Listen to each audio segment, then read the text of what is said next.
this time, we pause to reflect upon the thousands of yellow ribbons that adorn the flight deck of the USS Midway, as we remember the more than 58,000 American men and women who paid the ultimate sacrifice for the price of freedom.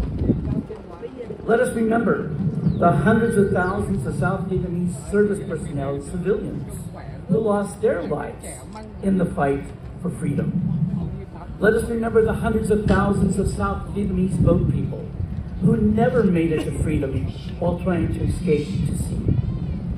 Let us always remember and honor the courage, the determination, the sacrifices of these individuals for the cause of freedom.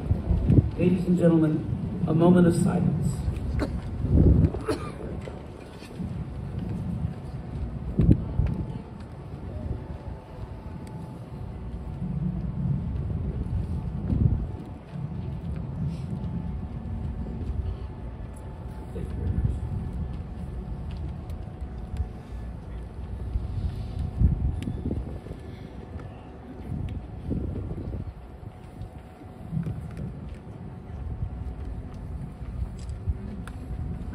Ladies and gentlemen, please remain at your seats and direct your attention to the large video screens to view the laying of the wreath.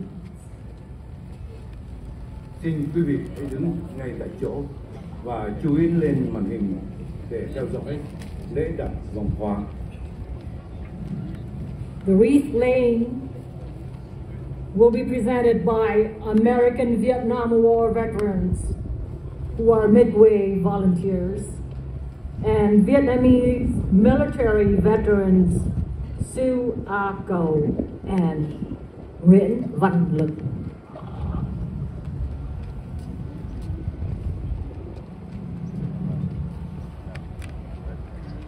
Throughout history, the wreath-laying ceremony is intended to show our eternal gratitude and respect for those who have given their life in service to their country.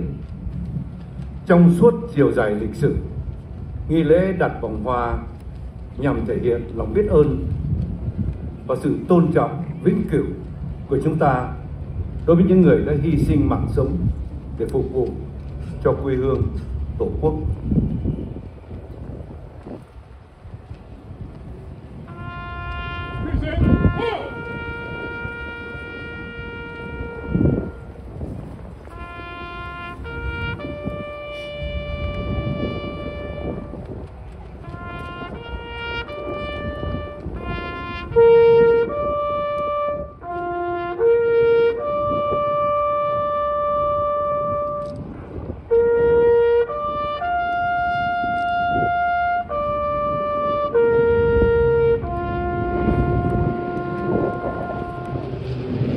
Xin quý vị hãy nhìn lên bầu trời để chứng kiến nghi lễ tưởng niệm những chiến sĩ, những chiến binh mất tích trong cuộc chiến.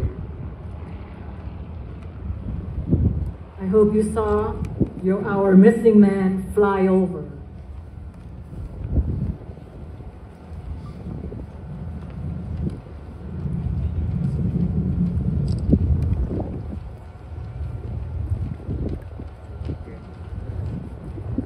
Please be seated.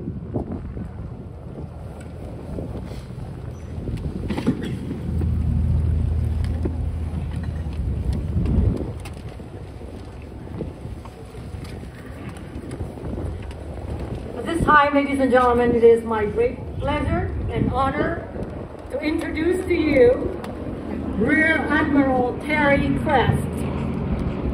Rear Admiral Terry Kraft was raised as the son of a Navy captain and graduated from the United States Naval Academy in 1981. He was a federal executive fellow at Harvard University Kennedy School of Government. His many commands include Electronic Attack Squadron 131, the USS Shreveport, the USS Ronald Reagan, the Enterprise Carrier Strike Group 12, as well as the United States Naval Forces Japan. Ladies and gentlemen, he is now the CEO of the United States USS Midway Museum. Ladies and gentlemen, please welcome Rear Admiral Terry Kraft.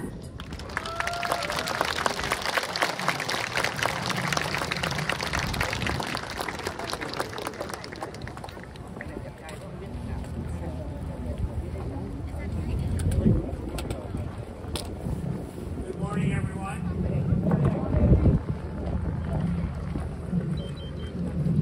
I can't tell you how great all of you look today sitting out there on board the flight deck of this amazing museum. I just want to be one of the first to welcome you on board America's living symbol of freedom today for this very important commemoration ceremony. I'd also like to extend a special welcome to many of our distinguished guests who are down on my left. Congressman Derek Tran is here from Orange County. San Diego City Council member Ken Lee, San Diego County Supervisor Monica Montgomery Stepp, and our own Jordan Marks, who's the county assessor here in San Diego, is here. That's the political side, but it just goes on and on. You're going to hear later from retired Rear Admiral Lawrence Chambers, Midway's commanding officer during Operation Frequent Wind, and our hero on board the USS Midway. And another hero, former South Vietnamese Air Force pilot Bung Lee, who's also here with a lot of his family. You're going to hear their amazing stories here shortly. We have members of our local Navy and Marine Corps leadership on board, our distinguished friends from the Vietnamese American community, especially our own Midway board member, who has played such a key role in setting up this event, Dr. Pha Lee. Dr. Lee, please raise your hand over there.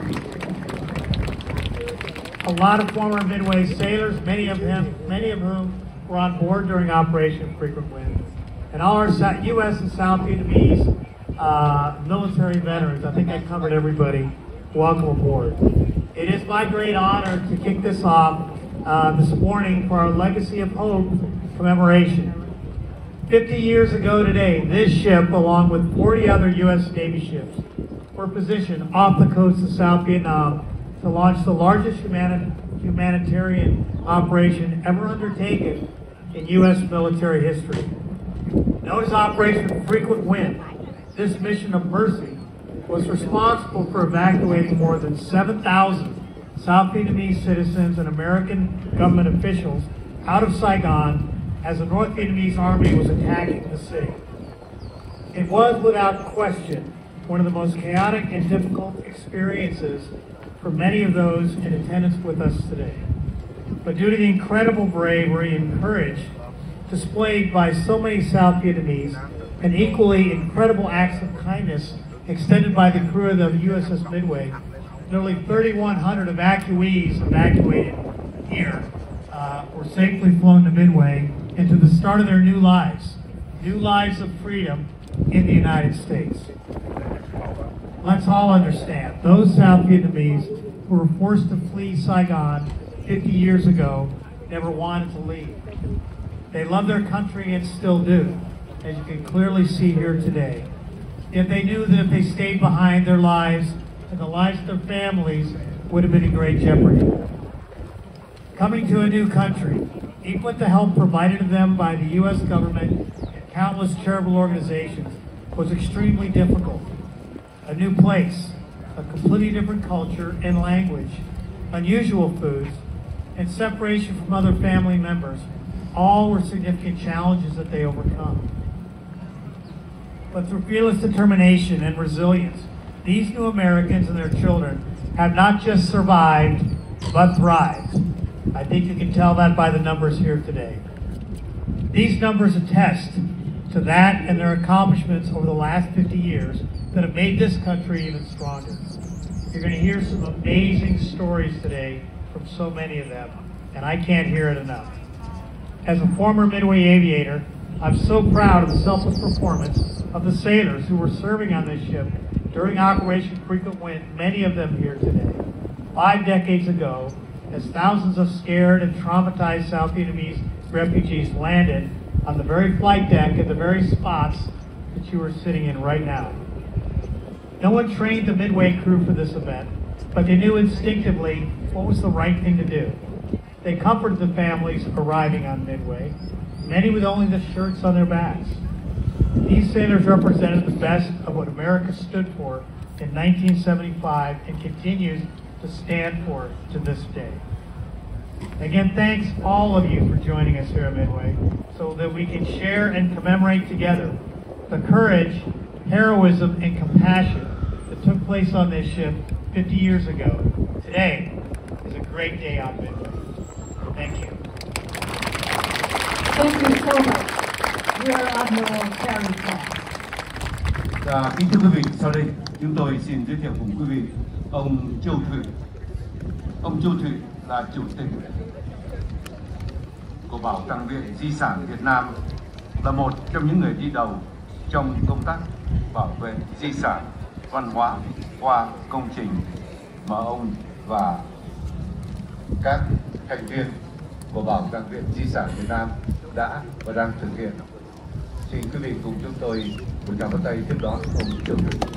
Ladies and gentlemen, please welcome Mr. Châu Thuy, who is the president of the Vietnamese Heritage Museum and a leader in historical preservation in the United States for the Vietnamese American communities. Ladies and gentlemen, Mr. Châu Thuy. Ladies and gentlemen, on behalf of the Vietnamese Heritage Museum, I extend our deepest gratitude to the USS Midway Museum for partnering with us to co-host this historic event, commemorating the 50th anniversary of the fall of the Republic of Vietnam and Operation Frequent Wind. 50 years ago, our homeland was overtaken by the communist regime. In the aftermath, 100,000 of Vietnamese was forced to flee, leaving behind everything they knew and loved, in search of freedom, dignity, and the future for their children. Their journey was filled with peril and uncertainty. Many perished at the sea or in the jungles, but those survived carried with them a burning hope, an enduring belief in liberty. Half a century have passed, and from the ashes of war, the Vietnamese refugee community have risen with resilience and strength. Across the world, especially here in the United States, we have rebuilt our lives, preserved our identity, and passed on our children the enduring value of freedom, family, and faith. Today, we do not only remember the fall, but we honor the courage it gave rise to. We honor those found, those who fled, and those who welcomed.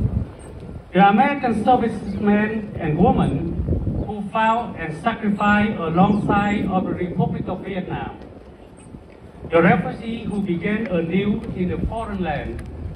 The citizens of this great country who opened their hearts to us. We are here together because of them.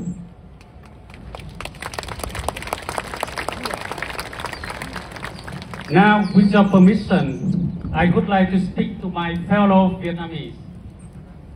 Kính thưa quý đồng bào, xin gửi lời chào chân quý đến quý vị từ khắp nơi trên thế giới, từ các tiểu bang xa xôi trên đất Mỹ, cho đến những người con của quê hương Việt Nam. Dù khoảng cách địa lý xa xôi, nhưng tình cảm và tấm lòng của quý vị luôn gần gũi với trái tim của chúng tôi. Hôm nay, Viện Bảo tàng Di sản Người Việt vinh dự được chính thức đồng tổ chức sự kiện trọng đại này. cùng Viện Bảo tàng USS Midway, chúng tôi xin chân thành tỏ ơn chân thành đến các vị, các nhà bảo trợ, cộng đoàn thể, giới truyền thông và hàng trăm thiện nguyện viên đã góp công sức để ngày hôm nay được thành tựu tốt đẹp. Chúng tôi xin mời tất cả các thiện nguyện viên đứng lên. Volunteer, please rise. Please give them a big round of applause.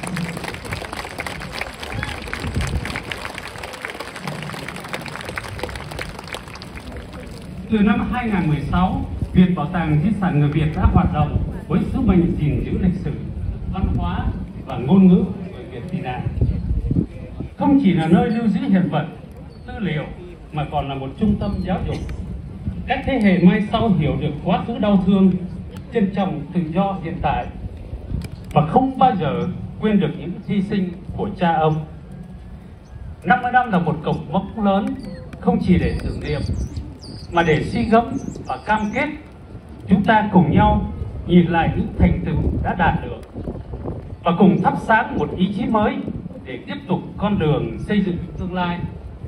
Một tương lai mà người Việt ở bất cứ nơi đâu sẽ cùng sống trong tự do, nhân phẩm và hòa bình. Chúng ta đã kiên cường tồn tại và phát triển trên quê hương thứ hai này. Với niềm tin đó, chúng ta không bao giờ đánh mất hy vọng, hướng về một quê hương tự do và nhân bản. Ngọn lửa đấu tranh cho dân chủ vẫn còn cháy. Và chính các bạn trẻ hôm nay, những người sinh ra trong tự do, sẽ là người giữ lửa. Thế hệ trẻ sinh là nhịp cầu nối giữa quá khứ và tương lai. Các bạn không chỉ là niềm hy vọng mà còn là những người sẽ viết tiếp trang lịch sử. Các bạn sẽ là những nhà lãnh đạo, những nhà giáo dục và những người gìn giữ văn hóa và những người dám mơ, dám làm. Chúng ta có mặt hôm nay không phải để than khóc mà để tuyên bố rằng chúng ta vẫn còn đó, rằng ký ức không thể bị xóa mờ, rằng dân tộc chúng ta dù phải xa quê hương vẫn chưa bao giờ mất đi bản sắc và khát vọng, và rằng chúng ta sẽ không ngừng đấu tranh cho một ngày mai tươi sáng hơn, không chỉ cho mình và cả cho những thế hệ chưa được sinh ra. To all who gather here today, thank you for standing with us, not only remembering the fall, but in lifting up the legacy. Let this day be more than commemoration. Let it be a renewed call to action, to preserve memory, to build bridges, to power the next generation, to carry forward our story with pride, dignity and purpose. Thank you. Xin trân trọng kính chào toàn thể quý vị. Thank you, Mr. Châu Thủy, President of the Vietnamese Heritage Museum. Xin thành thật cảm tạ ông Châu Thủy. And now it is my privilege to introduce to you the person who is the main organizer and who made this event possible today, Dr. Pha Lê.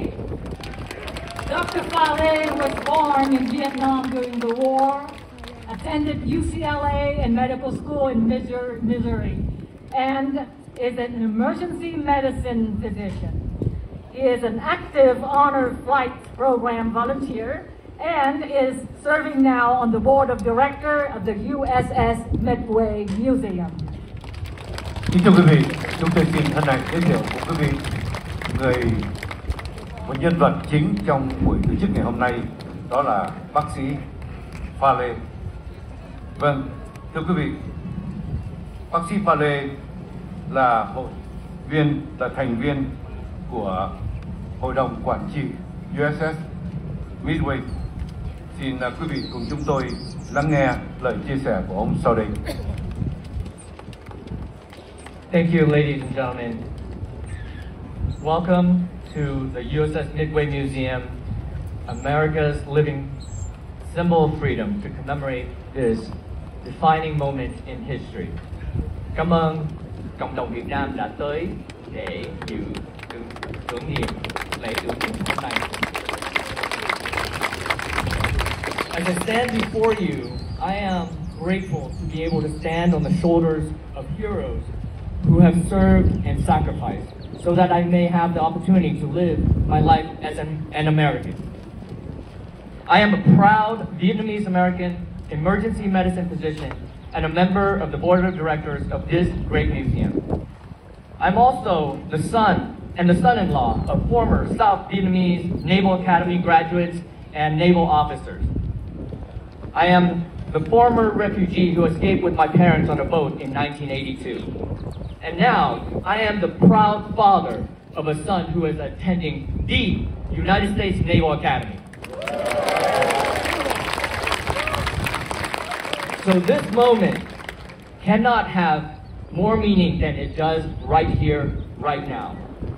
So today, I hope our team can bring you a day that gives you pride in the service to your country, a day that will help you heal your wounds, both those seen and those hidden from the world, and a day that will allow for all of us to be grateful to be part of a community that values freedom. Yes, freedom is what you fought for.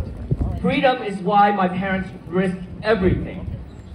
And freedom is what allowed 125,000 Vietnamese refugees in 1975 to gain a foothold, to pursue dreams, to build and to rise into one of the most formidable communities in America.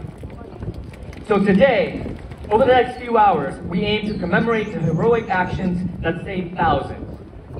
We will also bring you a program that highlights courage, resilience, and hope. Our shared journey together through the past 50 years has shaped the Vietnamese American community and contributed greatly to the fabric of this wonderful country. Through this program, we hope to preserve this legacy and inspire future generations for the next 50 years and beyond. So again, from the bottom of my heart, thank you for being here to share this time with us.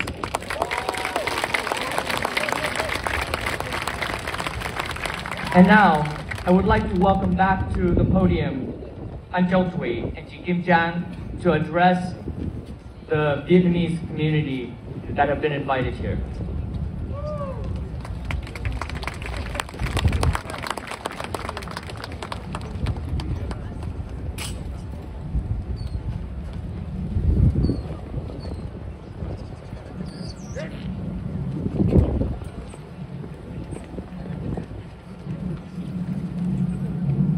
Hello again.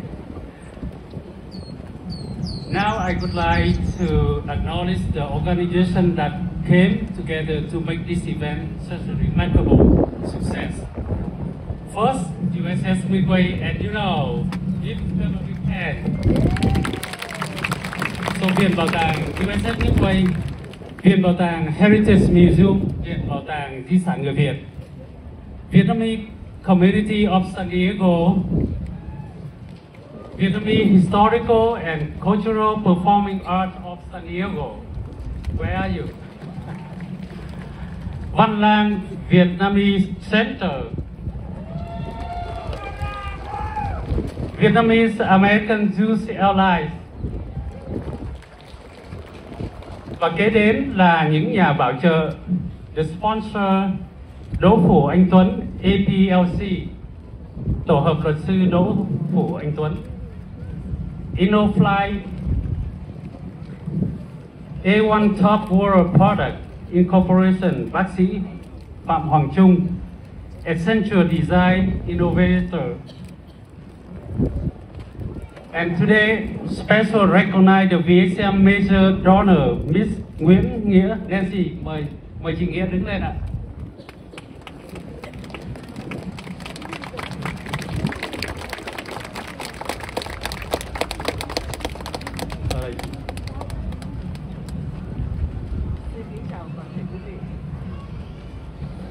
Xin kính chào toàn thể quý vị. Chúng tôi xin được đọc tiếp danh sách của những vị không gọi là mạnh thường quân, nhưng những tấm lòng này là những tấm lòng vàng phải nói là còn hơn mạnh thường quân nữa, thưa anh Châu Thủy.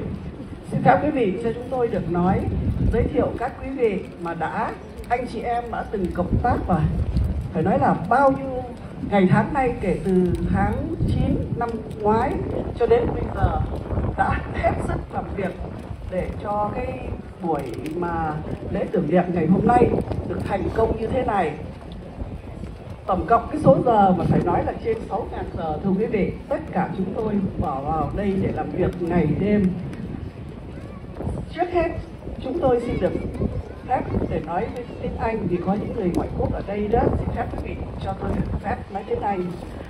We would like to acknowledge people who have provided significant efforts to this event since September 2024 with more than 6,000 hours in total. I would like to have Professor Alex Thái Đình Võ please stand up.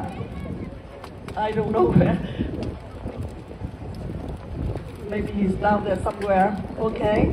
And then next, Mrs. Phương Lê Nguyễn, Mr. Nhật Hồ, Miss Kiểm Đặng, Miss Thu Hà Nguyễn, Mr. Hồng Tiên Trần, Mrs. Yến, Liên đoàn Hướng Đạo Vạn Kiết, Garden Grove High School. Please give them a round of applause.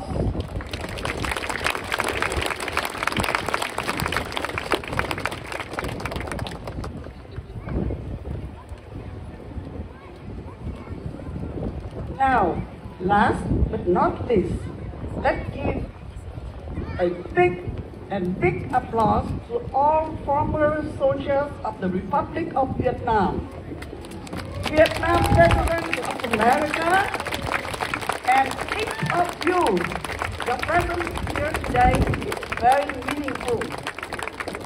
Thank you for making this 50th commemoration of the fall of the Republic of Vietnam and the anniversary of the Operation Frequent Wind a memorial event.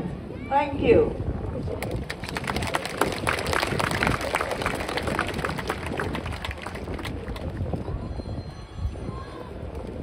Thank you, Miss Kim Chang and Châu Thủy. Ladies and gentlemen, when I was forced to leave my homeland in April 28, 1975,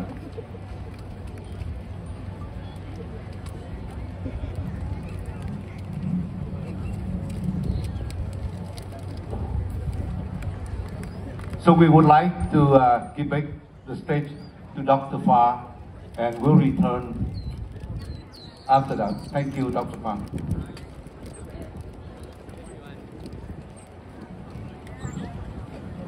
Thank you, An. Hello again. It is my honor at this time to pay some gratitude to so many community leaders and officials present. However, before I do that, I want to give thanks to a few people in my life. I first want to thank my parents for giving me life and for rescuing me. You see, my father was in the Navy, and after the war, he evacuated to Guam. And while in Guam, instead of going to America, he decided to go back to Vietnam to look for me. And in doing so, he had to endure 5 years of imprisonment, all to rescue me and my whole family. And so when he was released after 5 years, we escaped on a boat. So I want to give gratitude to my parents and say a few words to them. They're right over there. Cảm ơn ba mẹ đã tạo ra con, nuôi dưỡng con, rồi cứu mạng con nữa.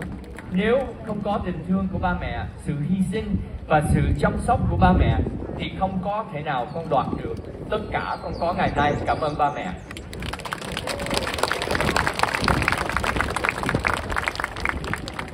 And I want to thank my entire family for being here with me on this special day, but especially my wife, Dr. Joan Lay, who is also sitting over there. Joan, your love has transformed me.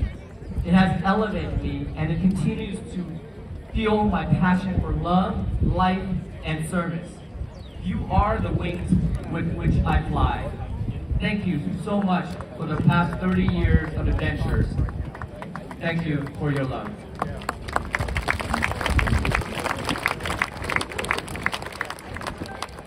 Thank you for giving me the opportunity to do that. Now back to the task at hand. I want to thank Admiral Kraft, the CEO of the USS Midway Museum, for giving me the opportunity to chair this program. Thank you to the USS Midway Board of Directors for supporting this program. Thank you to the entire team at USS Midway Events and Marketing. You know who you are. David Coons, Commander, U.S. Navy retired. Cheryl Carlson, Vanessa Pineda, Paulette Mello, and Hua Huang. Thank you for all your hard work and sleepless nights over the last week. I next want to thank the team at DHM for the Herculean effort to bus 1,000 people from Orange County. 17 buses had to be hired and bus our community down here to San Diego and load them onto the ship.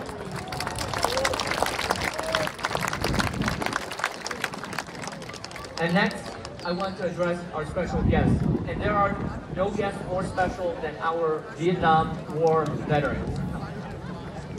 Now, to all the Vietnam War veterans, April 30th was a dark day for the Republic of Vietnam, but it was also a dark day for you.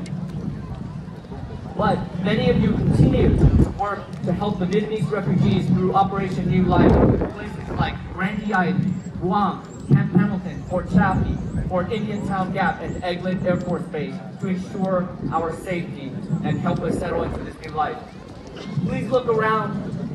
Your fight for freedom is the reason why Vietnamese American communities exist today. Please take our achievements and our contributions to this country as a tribute to your service and sacrifice. We owe you our lives. Thank you so much for your service and sacrifice. May this help you heal. Please rise to be recognized. May I please ask all Vietnam War veterans to rise.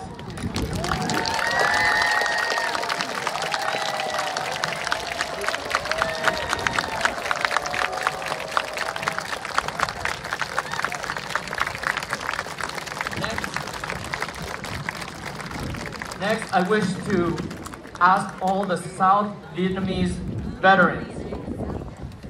More than 2,000 South Vietnamese servicemen died in the fight against the communists. Cảm ơn những chiến sĩ anh hùng đã hy sinh để dân tộc chúng ta có cơ hội để sống trong tự do. Xin quý vị cho một tràng vỗ tay lớn cho những anh hùng này.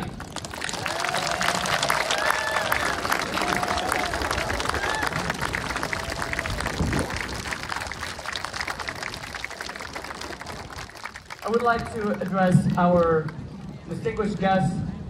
First, our Rear Admirals in the tent. Rear Admiral Robert Nowakowski,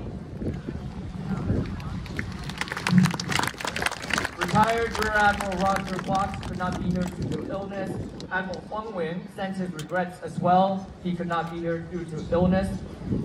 In the tent is retired Rear Admiral Larry Chambers.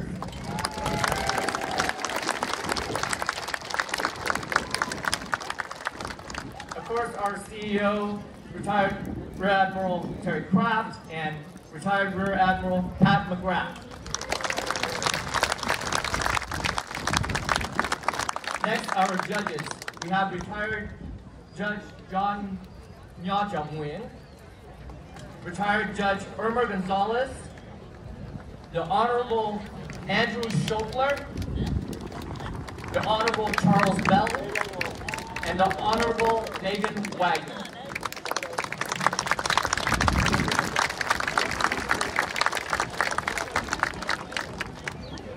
Welcome the representatives from the Navy League, retired Commander, U.S. Navy, Christopher Townsend,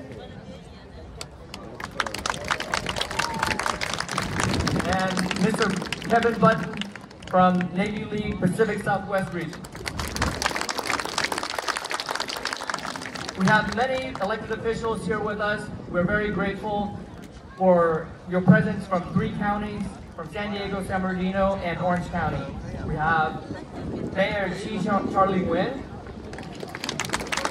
Mayor Helen Dung from San Bernardino, Vice Mayor James Mai from Irvine, Council Member Nam Quang Nguyen, Councilwoman Amy Pham West, Councilwoman Ariana Arestigai from Garden Grove, Councilwoman Tai Diệp Pham from Santa Ana, Councilwoman Ms.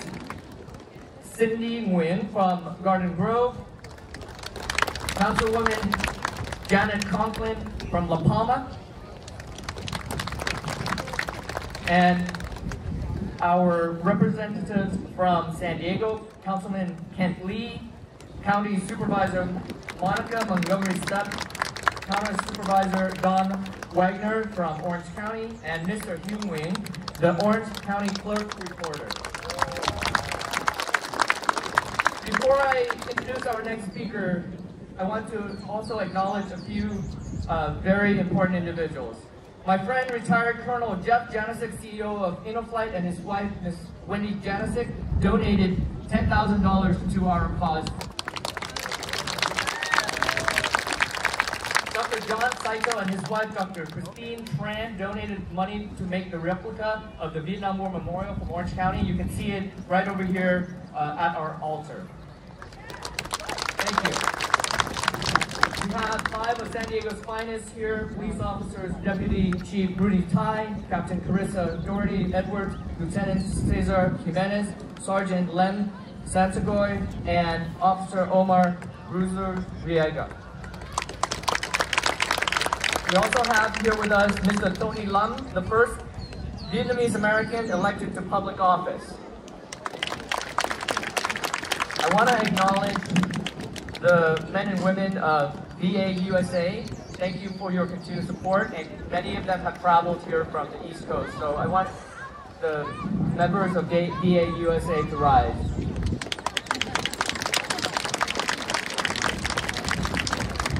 Last but not least, I want to thank Ms. Roxanne Shao. She co-chaired the event 10 years ago that I attended with my little sons, and because of that event, that is why I want to become part of the USS Midway Museum.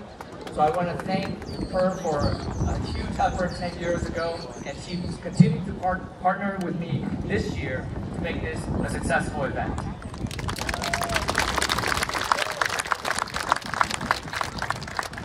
And I have the pleasure of introducing our next speaker. He's a new friend of mine, Congressman Derek Jung. Born in Los Angeles in 1980, Congressman Jung and I both grew up in a small immigrant town called San Gabriel, just east of Los Angeles. After high school, he enlisted in the Army Reserves.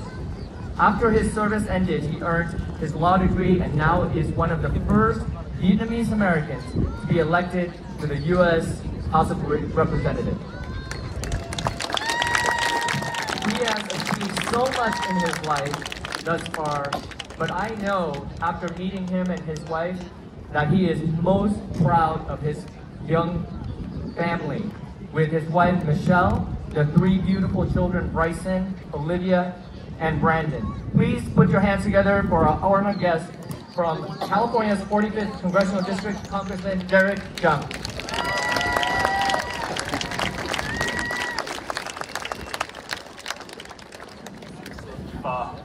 Hello, everyone. I stand here today to mark the most solemn time of the year for the people of the Vietnamese diaspora, Black people, the 10th of the day. It's not just a solemn day in history, it is a reminder of the day we lost everything. Our homes, our livelihoods, and our beloved country. Operation Frequent Wind is a moment that stands as one of the most daring rescue missions in American history. Considered by many to be the 30 most dangerous hours ever witnessed on board an aircraft carrier, the USS Midway. Operation Frequent Wind was the last major U.S. military evacuation of Saigon. As the North Vietnamese army closed in on the south, a U.S. Navy fleet was waiting offshore to rescue hundreds of thousands of refugees fleeing the homes, the only home that they have ever known. In just 30 hours, over 6,000 American and Vietnamese people were airlifted to safety. Hundreds of thousands of Vietnamese refugees would follow, most of them boarding the boats on uncharted waters, not knowing what waited on the other side of their journey. Today, 5 decades later, we are here not only to remember that operation, but to honor the lives it changed, the risks taken, and the legacy it left behind. This is not just a commemoration of history, it's a celebration of resilience, compassion, and the enduring bonds forged in one of our nation's most challenging hours. In Vietnam, the conditions under the communist regime grew more brutal. Many were imprisoned in concentration camps, losing not just their home, but their freedom, their dignity, and in too many cases, their lives. And now, as we reflect on the past 50 years since the fall of Saigon, we do so not just in solemn remembrance, but in celebration of what we have built together. From the ashes of war, we have risen. This is a painful day, a day of reflection, of remembrance, and for mourning. Over 58,000 United States soldiers and more than 250,000 Vietnamese soldiers gave their lives in sacrifice. These brave men and women made the ultimate sacrifice, and they deserve our continued and unwavering gratitude. We mourn not just those who fought for freedom, but the countless innocent lives lost during the war, those who perished at the hands of the communist regime in the aftermath, and the brave souls who were lost fleeing repression on boats. We have no choice but to honor those precious souls who were lost by giving the most we can to this life we have been blessed with. I share my own story with hundreds of thousands of Vietnamese Americans born to parents who fled our homeland with nothing. Both people did not let the hardship of their journey define the life they built in America. We have built communities that is unparalleled in strength, prosperity, and the commitment to preserving our history. Today, we celebrate the trailblazers who have risen from this legacy. Generals and admirals in the United States military, award-winning scientists, titans in business, educators, doctors, and artists.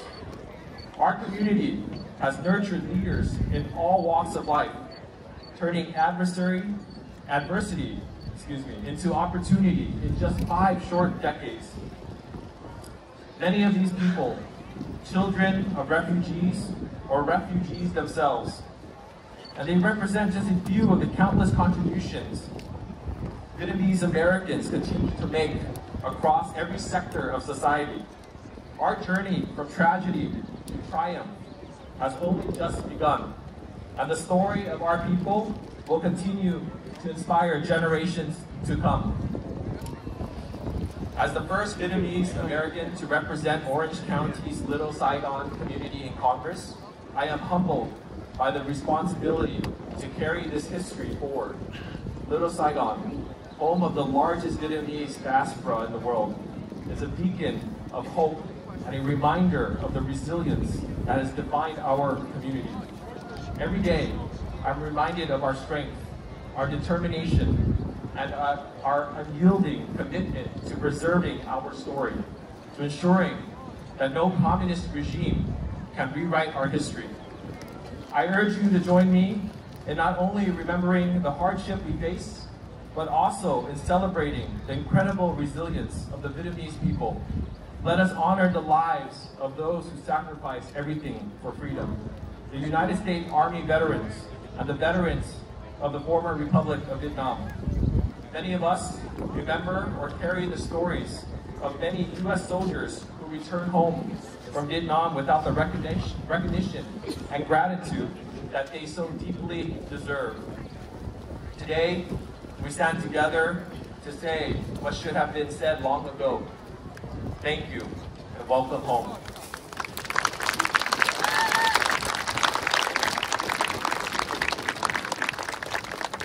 I am forever indebted to you and your commitment to service. Your courage will never be forgotten, and your sacrifices will forever be honored. As we commemorate this solemn milestone, let us reaffirm our commitment to the values that matter most: democracy, human rights, and the unshakable will to be free. Thank you so much.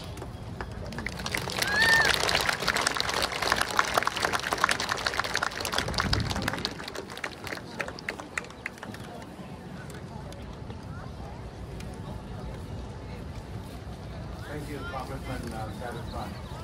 Ladies and gentlemen, the VIP guests, right after the 5-minute video, you can go to the blue tent for reception. Thank you. Ladies and gentlemen,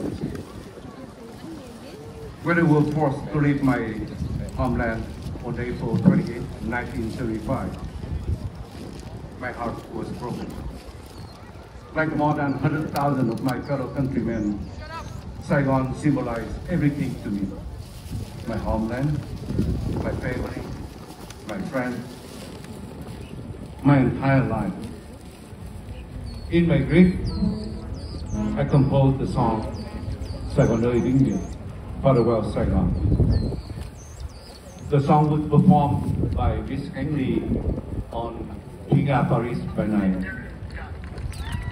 And today, I would like to invite you to watch the video with Khánh Ly voice, and have been edited with many of the images of Saigon before 1935 by Dr. Farley's son, Mr. Dean Lee, a 4-class warrant officer of the U.S. Naval Academy. Kính thưa quý vị, khi tôi buộc phải rời xa quê hương vào những ngày cuối tháng 4 năm 1975, cũng như quý vị, trái tim tôi tan vỡ, giống như hàng trăm ngàn người tị nạn khác đã có mặt ở đây vào thời điểm đó. Sài Gòn tượng trưng cho tất cả mọi thứ đối với tôi: quê hương tôi, gia đình tôi, bạn bè tôi, chiến hữu tôi, và cả cuộc đời tôi lớn và trưởng thành tại Sài Gòn. Trong nỗi cô đơn đó, tôi đã sáng tác nhạc phẩm Sài Gòn ơi vĩnh biệt và đã được nữ ca sĩ Khánh Ly trình bày trên một chương trình của trung tâm Giga Paris by night. Và ngày hôm nay chúng tôi mời quý vị cùng xem lại đoạn video ngắn thực hiện bởi giọng hát Khánh Ly cộng với nhiều hình ảnh khác nhau về Sài Gòn trước năm 1975 bởi người con trai của tiến sĩ Farley, đó là anh Dean Lee. Anh là trưởng úy hàm tư của Học viện Hải quân Hoa Kỳ. Sẽ mời quý vị cùng thưởng thức sau đây. It's going to show on the video screen. Thank you, ladies and gentlemen.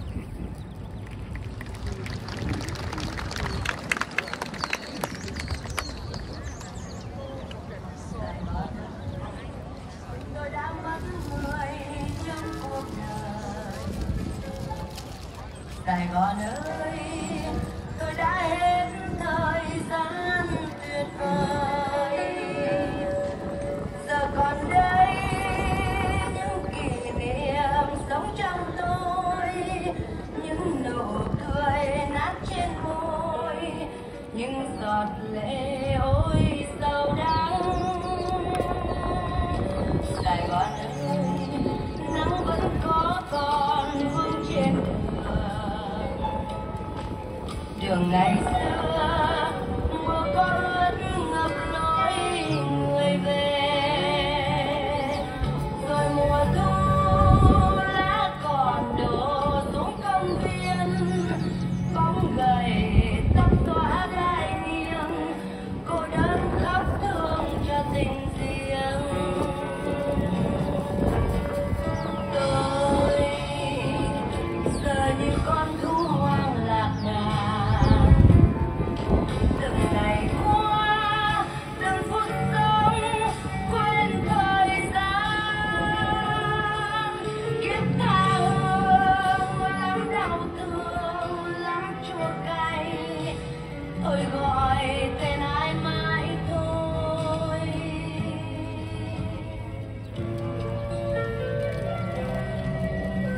con ơi, tôi xin hứa rằng tôi trở về. Người tình ơi, tôi xin giữ trọn mãi lời thề. Dù thời gian có là một thoáng đam mê, phố phường vãn ánh sao đêm, nhưng tôi sẽ không bao giờ quên.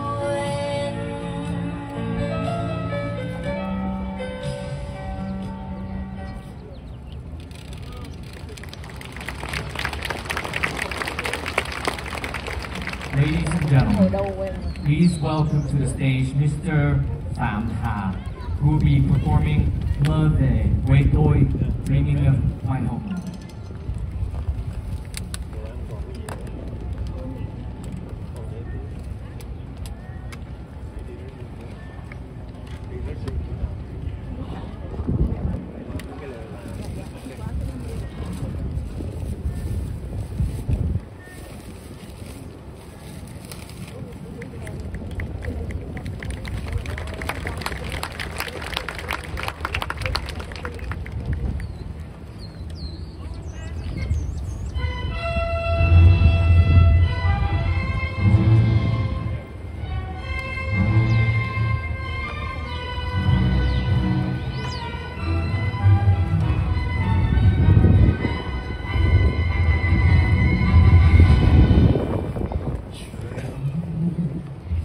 Lan lan trong không gian, quê hương ấm tiếng sông thét lên kinh hoàng.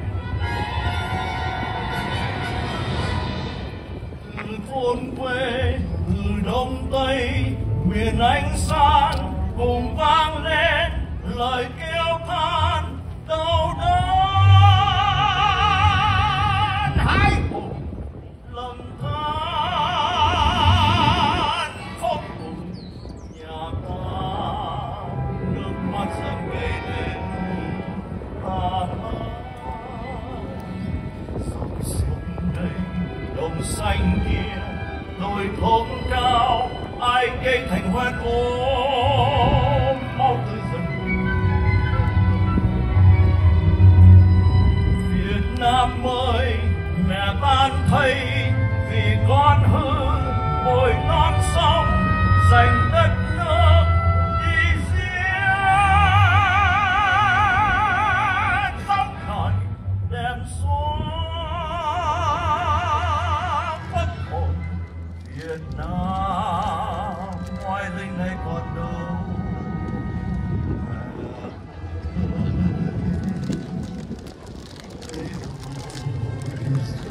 Không nói nên ngàn năm xây đất nước phút giây tàn rồi. Chiều ánh mắt dại khờ, chiều cánh tay buông hờ, chiều trái tim thân thờ, nhìn quê đau đớn nước mắt dân đại dương. Người ra khơi tàu con đi vượt sóng gió, đem sinh mạng đôi chiếu coi tay như thần.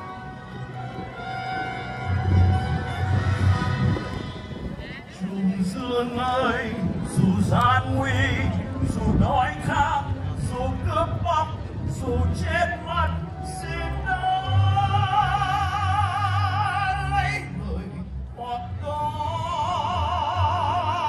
xác người liều thân xây tương lai tự do.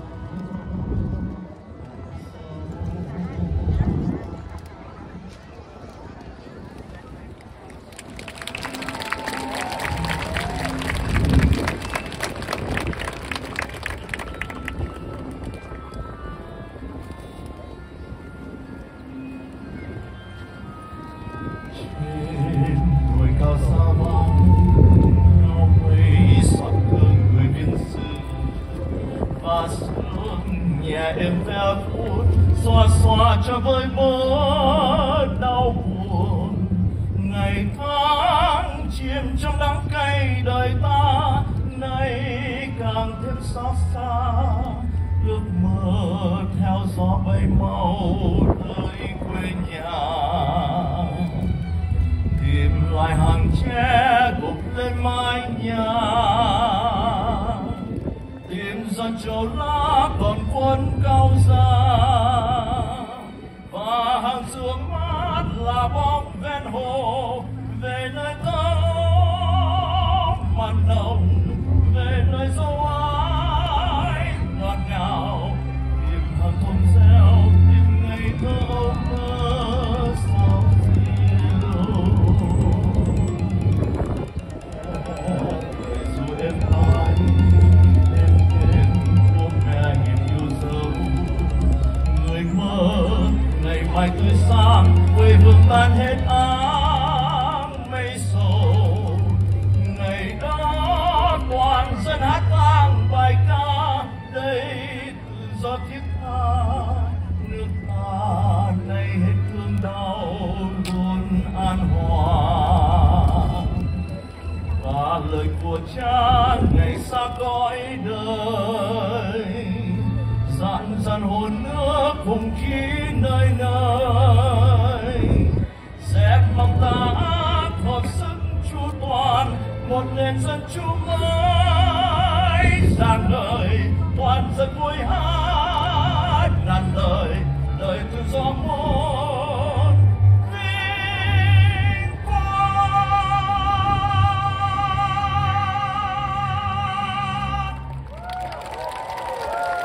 Thank you, Mr.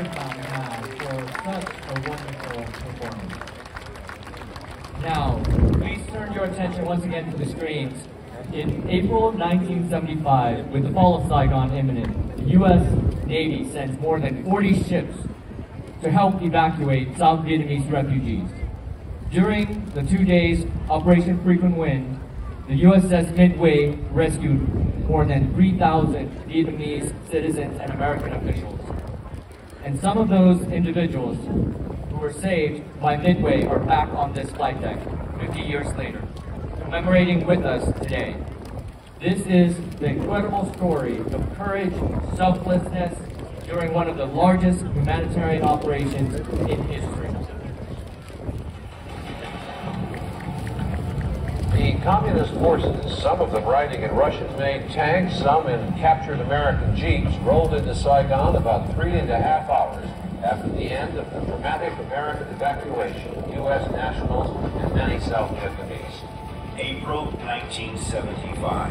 South Vietnam is collapsing. At this pivotal point in history, Midway's commanding officer, Captain Larry Chambers, embarks upon the most storied humanitarian mission in Navy history, Operation Frequent Wind, the evacuation of Saigon. We were heading for Vietnam and all jams were turning at max speed. We got off the southern tip of Vietnam, picked up these big HH-53s. There was little time for preparation and no margin for error.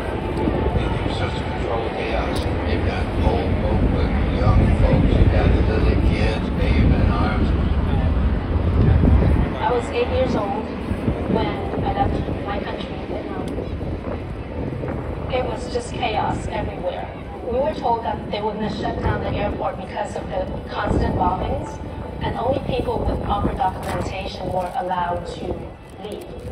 My aunt was the only one that had the paperwork. She actually went up to one of the U.S. soldiers at the gate and pleaded with him, and he asked, well, how many are there in total? And when my aunt replied 16, he said, well, I'm so sorry, but that's probably going to be impossible. And so he finally gave in. He said, okay, this is what you'll do. Tomorrow at 7 a.m. in the morning, get in line where you have to show the paperwork and tell your sister's family to keep walking and don't stop. The next morning, he was there and with his hand motioning for us to pass on through. I just remembered when we finally landed on the Midway, and I thought, okay, we're safe. Courtney and her family found themselves among the fortunate ones. However, for Captain Chambers and his crew aboard the Midway, their mission was far from complete. The crew was handling the people, we got them all down on the hangar deck. 250 people came on, each one at a time. Not strapped down, cargo net, desperate times, and we're working. Throughout the night and into the next day, Midway recovered aircraft and saved lives. Suddenly, a small Cessna buzzed the bridge.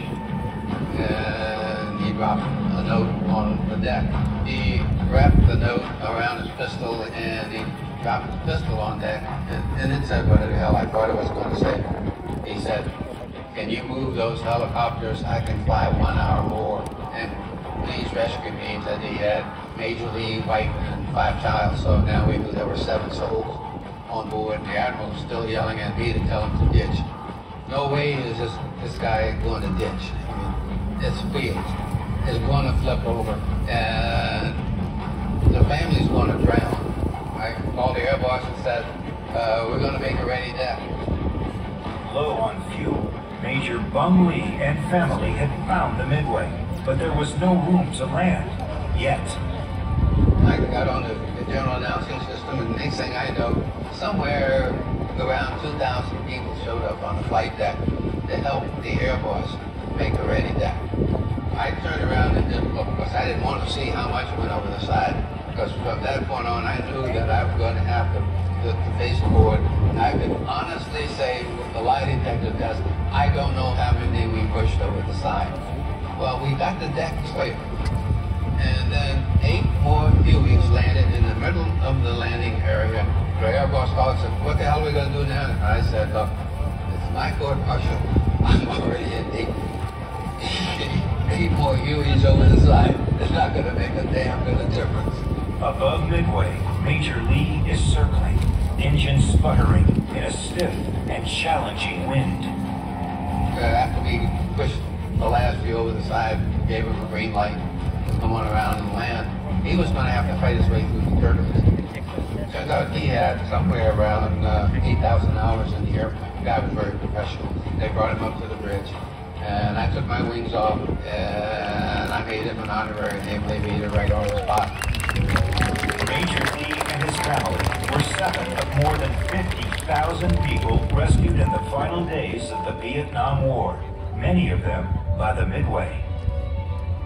If I was not on the Midway, I would not be standing here today to have the opportunity to be a mother, to be a wife, to be a volunteer in my community. I'm giving back to community because that's what we should do. We should spread kindness, spread love, because we need that.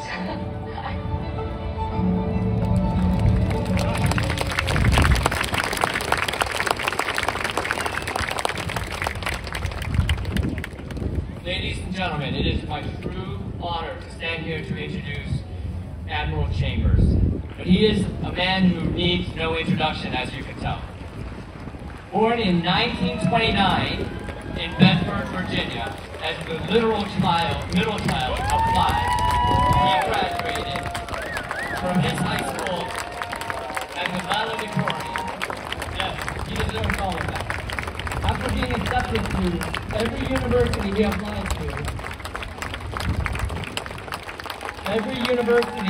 he applied to, thankfully, he accepted the challenge of being only the 2nd African American to attend the U.S. Naval Academy.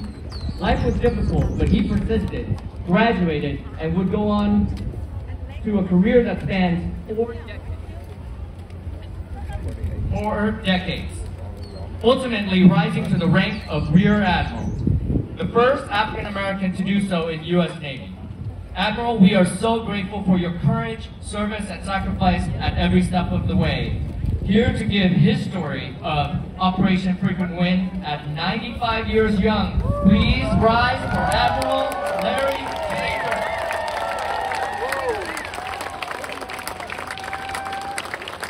Good afternoon. I don't know what it's like a little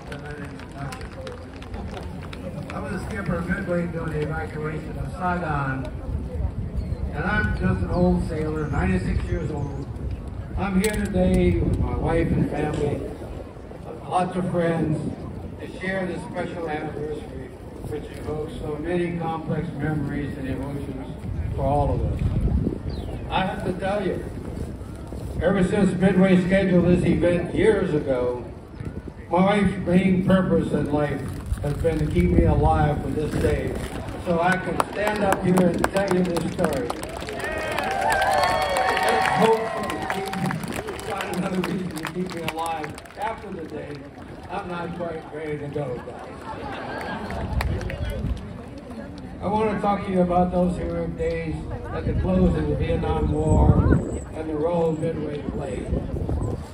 Our journey began shortly after I took command of Midway. We departed our home port of Yokosuka, Japan on 28 March 1975 for routine flight ops and a 10-day scheduled port visit in Subic Bay, Philippines for routine maintenance. Rear Admiral Bill Harris, U.S. Naval Academy Class of 48, was embarked in Midway. He was our strike group commander. He was my boss. And we soon learned that he was one hell of a tough guy to work for. After operating, our operating area would encompass the distance between Yokosuka, the Philippines, back to Vietnam, and around to Thailand, and on the way to Guam. We had a good time. On 18 April, just 3 days into our scheduled 10-day upkeep period in the Philippines, we were ordered to get underway immediately. We knew the end of the fighting was near and that the evacuation of Saigon, codename Operation Frequent Wind, was coming soon. To prepare for what we anticipated was ahead, we offloaded all fixed-wing aircraft on the flight deck by crane, designated 500 men to leave behind with the aircraft. The next morning, after we got underway, we went at fast speed to the southern tip of South Vietnam and received 10 Air Force Super Jolly Green Giants to replace all of those beautiful fighters and attack aircraft. I am now a helicopter carrier with a flight deck full of Air Force HH-53 Super Jolly Green Giants. An attack carrier skipper's worst nightmare just came true. We practiced drills to improve readiness for the possible evacuation of Saigon. But since there were no spare parts for the Air Force big helicopters, we couldn't practice with those guys. We had no chance to improve their readiness, and so whatever shape they were in when they came aboard, that was the shape they were going to be in when we commenced the operation. Once we were on station, we were assigned to Task Force 76 on 20 April 1975. At that point, Midway reported to Commander Task Force 76, Rear Admiral Donald Boone Whitmire, Naval Academy Class of 46. Admiral Whitmire was an All-American football player at both Alabama before he came to Navy and was an All-American at Navy. A great guy to work for. He was my boss during the Operation Frequent Wind, but the ever-loving Admiral Harris was still aboard for the ride. The task force encompassed a large amphibious force of more than 25 ships, and although every vessel in the task force had a place for one or more helicopters to land, there were only 3 carriers involved in the operation. Okinawa, which was a helicopter carrier, Hancock, which was a 27 Charlie World War II built aircraft carrier, and Midway, that was commissioned just after World War II. Midway was the largest vessel, had the biggest deck and the deepest raft. We needed the most sea room. That meant Midway would be the furthest ship offshore doing the operation. I think that most of the time we were at least 100 nautical miles of the sea from Bangkok. We remained more than 100 nautical miles during the entire operation. While we awaited the official start of Operation Frequent Wind, the Vice Premier and former head of the South Vietnam Air Force, Nguyen Cao Ky, arrived on board Midway without notice about 10 o'clock in the morning on Tuesday, 29 April. Midway was ordered to send the Key Party immediately to Admiral Whitmire's staff on Blue Ridge, and Key arrived on Blue Ridge shortly after afternoon. Meanwhile, we were still waiting for orders to execute Operation Frequent Wind.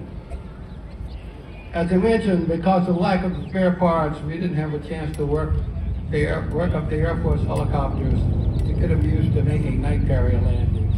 Something the Air Force pilots had never done, and that was my big worry. Later on, I cheated. I turned the lights up so damn bright they could see. Around 5 p.m., the first wave of the evacuees arrived from Saigon, and Operation Frequent Wind began.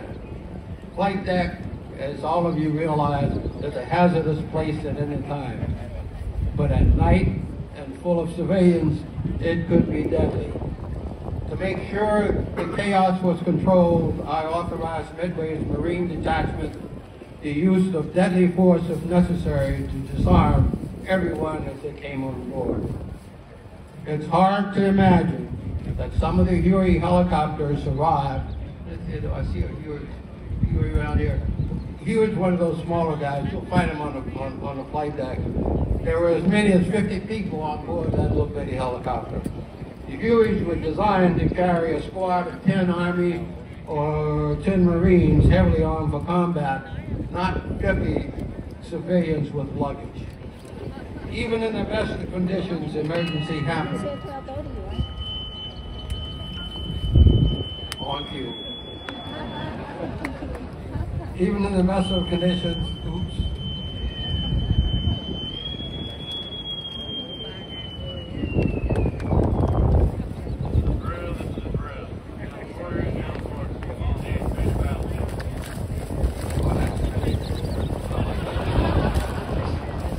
Even in the best of conditions, emergency happened. At about 0200 on the evening of the first day, Hancock experienced a crash on deck, and her foul deck was closed to helicopter operations. She had 8 helicopters airborne at that time, and they were all full of evacuees. We cleared a couple of spots on the bow, and we began refueling the Hancock helicopters. The first helicopter we served had about 5 to 10 minutes worth of fuel left before splash. During that time, we brought them aboard 2 at a time, and we kind of bootstrapped them, got them all topped off. And about that time, we were going to start bringing their refugees on board. Hancock cleared her fire, pushed it over the side, so we sent them home. The disaster was averted, and we called that, and still do, Midway magic. On Wednesday, 30 April, U.S. Ambassador to South Vietnam, Mr. Graham Martin, was one of the last people to be evacuated from the embassy, along with my Naval Academy roommate, Captain Hugh Benton, who at that time was a CPAC rep on the ambassador's staff. In the middle of the chaos on day 2, the Cessna bird dogs arrived on the scene. It was obvious to me that he wanted to land. Admiral Harris ordered me to tell the pilot to ditch. He was not my operational boss at the time, but he was still on that flag pitch up there raining hell. Anyway, the pilot, several times, dropped a couple of notes. They all went over the side. And finally, I think he, the 3rd and 4th note, he wrapped it around his pistol and he dropped it on deck. And there was a trash truck parked, and the pistol with the note hit the trash truck, and it stayed on board. And the note read, "Can you move these helicopters to the other side? I can land on your runway. I can fly 1 hour more. Signed, Major Bob, wife and 5 child." We were 100 nautical miles at sea, and he didn't have enough gas to make it back to the beach. I ordered Vern Jumper, and he's sitting over there, to make a ready deck. Vern suggested that I had lost my mind. But I told him I would give him some help. And I got on the ship general announcing system, and I ordered all air wing and air department people not on watch to report the flight deck to give Vern a little help. Well, as it turns out, not only did we get the air department and the air wing personnel on the flight deck. I think somewhere in that melee, about 2,000 men showed up for the working party to help burn drinker-ready deck. I told the chief engineer I needed more wind over the deck to help Major Lee stop his aircraft. My chief engineer had to get real creative to make that happen. We were operating helicopters, and we had somewhere between 15 and 18 knots of natural wind, and I didn't need, the ship could be dead in the water. We could handle the helicopters. And so I had given the chief engineer permission to take a couple of boilers offline for maintenance. We were operating helicopters that needed, and all of a sudden, we had to get a lot of wind over there.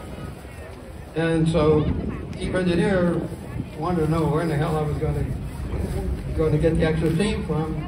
And I told him to shut down 2 of the steam-driven generators, and we had 2 emergency diesels. I think it was. And so shifted the electric load to the emergency diesels to get enough steam to get 40 knots of wind over the deck. I figured that little airplane had an approach speed somewhere around 60 knots. If I got 40 knots of wind over the deck, that he was going to have to try real hard to catch me. But I knew we had enough runway at that point. With that much wind over the deck, I probably had the equivalent of about a 2,500-foot runway. And I didn't know how much experience Major Lee had in his airplane, but I think he had probably somewhere around 2,000 to 3,000 hours. And first of all, you got to be a total idiot to come out and think he's never made a carrier landing in his life, and finds a carrier out there that's totally clobbered, and to think that somebody's going to push $100 million worth of stuff over the side to give him permission to land. 2 of us together. He lost his mind first, and I had the admiral yelling at me. I lost mine. Look, I didn't own any of those. Not a single thing I pushed over the side had U.S. Navy on it. It had U.S. Air Force, U.S. Army, Air American. I didn't own them.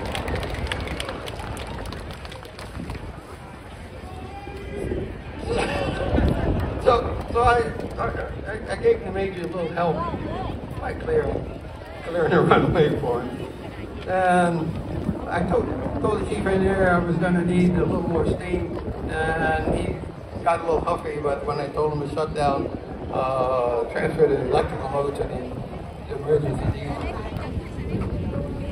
And after turning into the wind, but prior to giving Major Lee's airplane, by the way, we had no communication. So the only way we could use it, we signaled them with the Aldous lamps, red light, can land, green light, that's clear. And just as we had turned into the wind, everything was all set up. 8 more Hueys out of Saigon landed right in the middle of the deck. Vern wanted to know, what the hell are we going to do now? And I told Vern, 8 more over the side wasn't going to make any difference in how long I spent in jail. After his successful landing, Midway's crew was so impressed with Major Lee that they collected over $10,000 in 1975. That was big bucks. And we forwarded to him to help him and his family get settled in America. I don't know how much of it got to him, but that's what it was when we left here. In the midst of the ongoing chaos, I had a brief interview with Major Lee on the bridge. I took off my wings, and I had the Major up there. I gave him my wings and made him a naval aviator right on the spot. I mean, it's got to be crazy. Something he's never done in his life before. Before any of the Navy around here ever saw a carrier, they made thousands of landings on the beach to teach them how to make carry landings. And this guy walks out there and decides that he's going to become one. Look, he's the bravest man I've ever met in my life. And I must be the dumbest one to think that we can make a it happen, okay? But anyway, he's here to tell you his story, and all I can say is we got honored at the Sun and Fun air show over in Lakeland, Florida, and we both got presented nice trophies. But he's the greatest guy ever, and all I was a real estate manager. I just cleared the runway to give him a shot at it.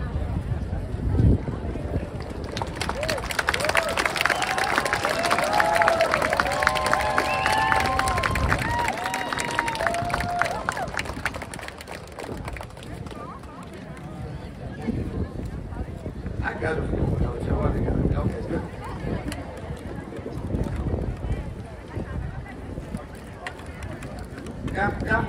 After that incident, we can still continue to receive helicopters from Saigon, but it was starting to wind down, and the tanks were about to overrun the embassy.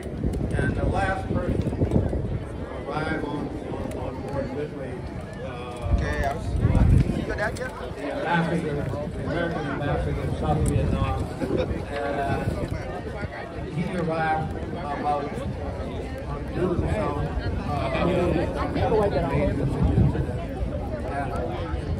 Along with the ambassador was my Naval Academy roommate.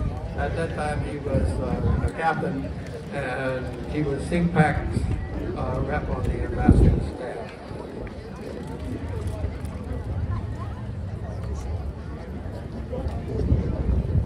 Almost 2 years later, at my change of command ceremony, when my tour of Midway was over, I learned from the team that I came to understand that Rear Admiral Harris was thwarting my good intentions.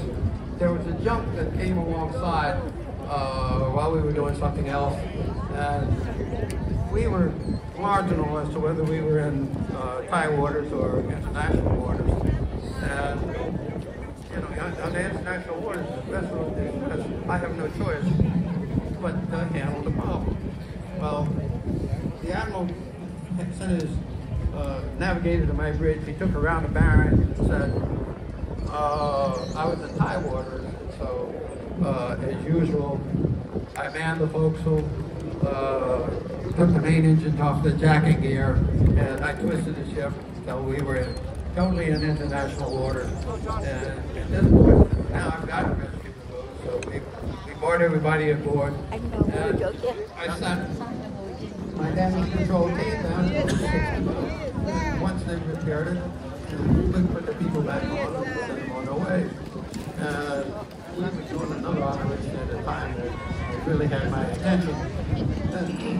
And I didn't pay any attention, so 4 or 5 hours later I called to find out what the hell they were doing. And I got the word back that my damage control team probably had built the boat, said they couldn't fix it. And so as far as I was concerned, I had plenty of refugees that were going to go along with us, 80 more. I left 500 sailors on the beach. You know, I mean 500 big guys. Actually counted 1,000 Japanese, Vietnamese with the same amount of food and logistics. So don't sweat on the part of Midway to take care of the people. Trẻ có dưới trò nữa, anh này những con quen nè. Anh nào đây, anh nào đây?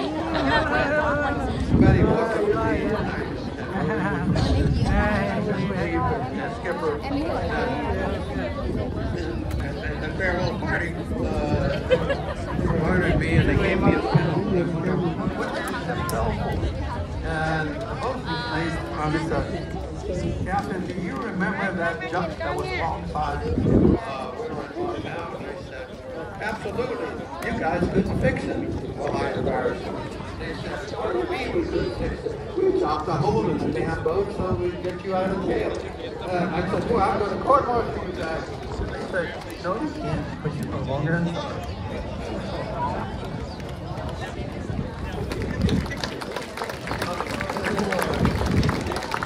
The bird dog now having his naval in Mexico, where a copy of the note that the British Major dropped on the flight deck on the flight. Bird dog was given to the Navy by Chief Staff of the Army. At that time, my little brother was a colonel, and he was Chief of Staff, also the Chief of Staff of the Army. And I wrote Andy a note, said, Andy, this airplane is in terrible shape. I don't want to destroy it. I think we want to send it to the museum, and we need the Army's permission. And so my brother took the Chief of Staff a note, got him to sign, and they gave the airplane to the Navy.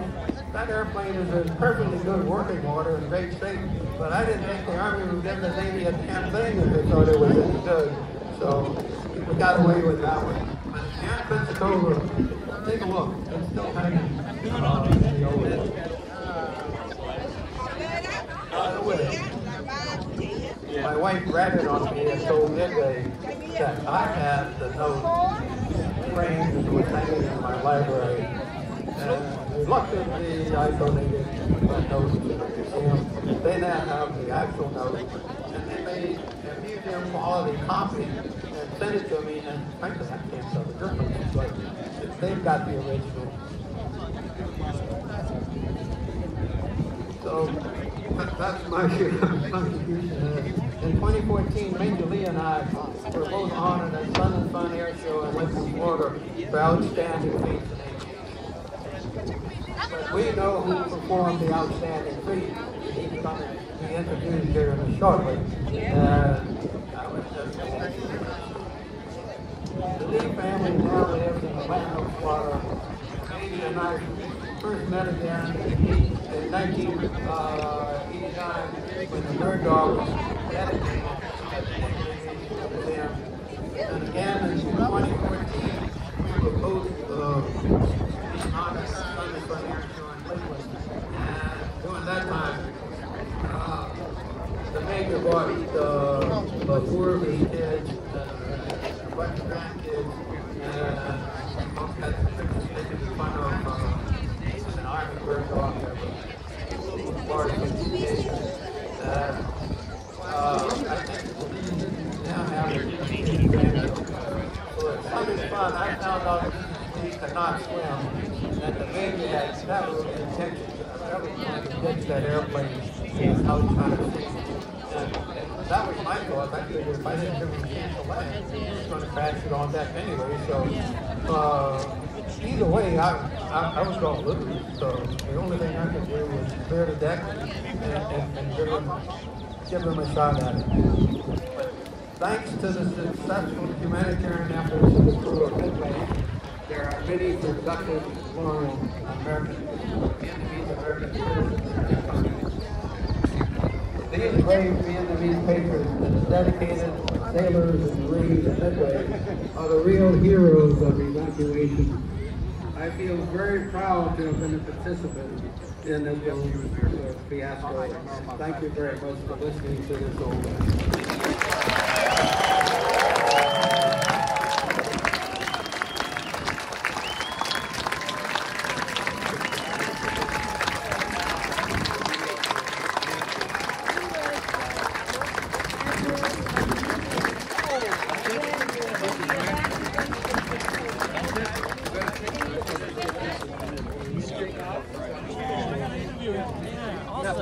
Wow.